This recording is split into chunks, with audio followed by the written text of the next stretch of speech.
Informasi selanjutnya untuk melihat kondisi kawah Gunung Agung, Badan Nasional Penanggulangan Bencana (BNPB) mendatangkan 2 pesawat drone.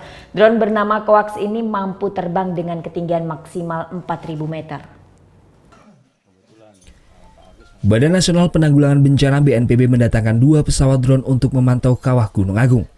Di kawasan Galian C, Tulamben, Kecamatan Kubu Karangasem, dipilih menjadi lokasi tempat uji coba penerbangan drone.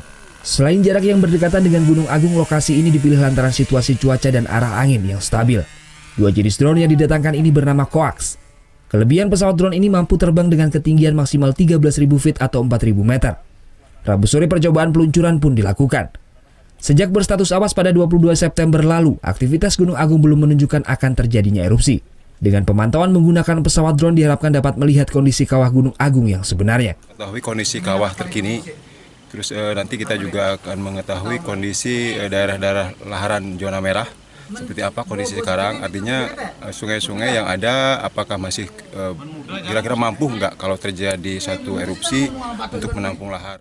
Selain untuk melihat kondisi kawah, pemantauan dengan pesawat drone ini juga digunakan untuk proses evakuasi, memetakan wilayah dan sungai yang dilalui lahar jika Gunung Agung erupsi.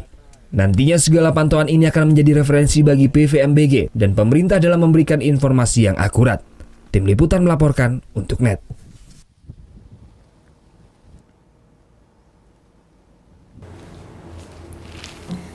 Udah selesai kan nontonnya? Nah, jadi jangan lupa buat like, komen, dan subscribe ya.